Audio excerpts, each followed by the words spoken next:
Qatar to Europe যে আপডেটটা যেটা আপনার আজকে দেব। তো দেখেন, আপনারা যে কোশ্চেনগুলি করেছেন, একটা কথা কি আগে একটা শুনে রাখবেন যে ভালো খারাপ সব দেশেই আছে, হ্যাঁ, কম বেশি সব দেশেই আছে। অনেকে বিশ্বাসের উপরে টাকা লেনদেন করে ফেলতেছে, এটা থেকে বিরত থাকবেন। আপনাকে এরকম প্রক্রিয়া দিবে, এটা থেকে বিরত থাকবেন। বলবে যে আপনি এরকম এরকম কিছু টাকা অ্যাডভান্স করেন, আমি ইউরোপে লাইন করতেছি, বিভিন্ন দেশে হইতে পারে। আপনাকে এরকম একটা লিঙ্ক দিবে সফটওয়্যারের মাধ্যমে, দেখবে কি ওই লিঙ্কের মাধ্যমে আপনি দেখবেন যে আপনার ভিসা প্রসেসিংটা হয়ে গেছে, সম্পূর্ণ কমপ্লিট। সেই লিঙ্কগুলি হচ্ছে আলাদা তারা তৈরি করে থাকে, হ্যাঁ। আপনারা কিন্তু বা অ্যাপসও আছে বিভিন্ন, তো এইগুলি হচ্ছে কি আপনারা একটু বিরত থাকবেন। গভর্নমেন্ট যে সাইটগুলি আছে তখনই জানতে পারবেন যখনই আপনার অ্যাম্বাসি ফেস করবেন। তো অনেকে করেন কি আগে টাকা পয়সা অনেকে লেনদেন করে ফেলান, তো এই জিনিস থেকে বিরত থাকবেন। কাতার থেকে একটা জিনিস কি, বাংলাদেশ থেকে কাতার থেকে যাওয়াটা অনেকটা সহজ, এটা বললে চলে। কারণ এখানে হচ্ছে কাতারের ভিতরে সম্পূর্ণ অ্যাম্বাসিগুলি আছে, যেটা আপনি ফেস করতে হলে কোনো ঝামেলা সম্মুখীন হইতে হয় না।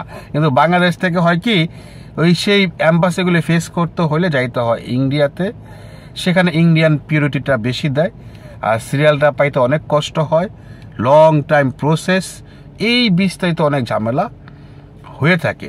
মানে বাংলাদেশ থেকে যাইতে হইলে আর কি, বাংলাদেশ থেকে হয়, সব দেশ থেকেই হয়। তো টাকার অঙ্কটাও কিন্তু অনেক বেশি লাগে বাংলাদেশ থেকে।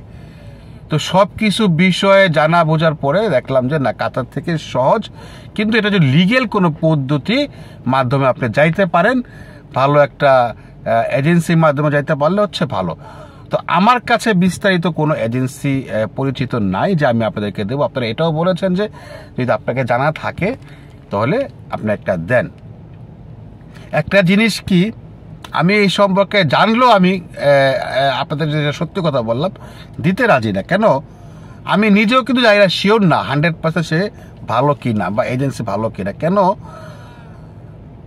ভালো হলে তো ভালো, খারাপের অংশধারী, খারাপের ভাগিদারি কেউ নিতে চায় না, এটা দুনিয়ার নিয়ম। ভালো হইলে আপনি আমাকে বলবেন যে আজকে যে কাউসার ভাই অনেক অনেক উপকৃত হইলাম, এটা সেটা ভালো লাগলো। কিন্তু খারাপ হইলে এটা ভাগিদারি ভাই কেউ নিতে চায় না, তখন বিষয়টা কিন্তু একটা ডাইল খিচুড়ি হয়ে যায়।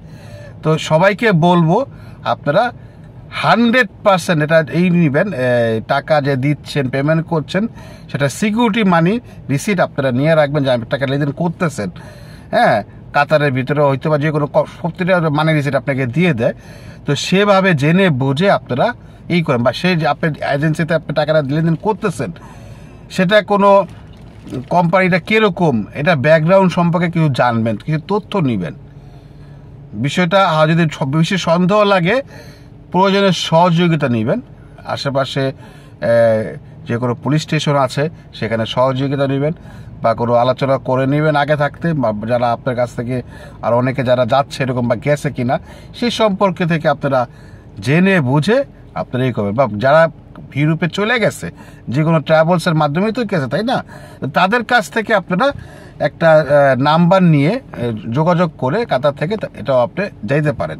এটা হচ্ছে আপনার ওই বিষয়ভাবে আপনি যারা যাচ্ছে বর্তমানে, তারা কিন্তু যারা আগে গেছে তাদের কাছ থেকে নাম্বার নিয়ে যোগাযোগ কইরা যে ট্রাভেলস থেকে গেছে এরকমভাবে যাচ্ছে আর কি। এখন টাকার বিষয় কত টাকা নেয় না নেয়, এটা হচ্ছে আমার ধারণা অনুযায়ী তারা অনেকে অনেক কাছ থেকে যাই এরকম নিতে পারে আর কি। আগে একটা সময় ছিল যে বাংলা টাকা 6 লক্ষ টাকার ভিতরে অনেকে চলে গেছে, এখন কিন্তু 8 লক্ষ টাকা থেকে 10 লক্ষ টাকাও নেয়, ঠিক আছে। তো এই বিষয়গুলি আপনার সম্পূর্ণ টাকা কেউ তারা অ্যাডভান্স নেয় না, তারা কিছু কিছু টাকা নেবে, অথবা আপনার বাংলা টাকায় প্রথম অবস্থা আপনার 50 থেকে 60,000 টাকা নিতে পারে। এটা হচ্ছে সামান্য প্রাথমিক প্রক্রিয়া। তারপরে হচ্ছে আপনি যদি যখন অ্যাম্বাসি ফেস করবে তখন কিছু টাকা দিয়ে দিতে হচ্ছে, অ্যাম্বাসি ফেস করার পরে অর্ধেক টাকা পেমেন্ট করতে হয়, ফ্লাইট হলে সম্পূর্ণ টাকা দিতে হয়, এরকম ওরা ধাপে ধাপে ধাপে ধাপে টাকাগুলি নিবে।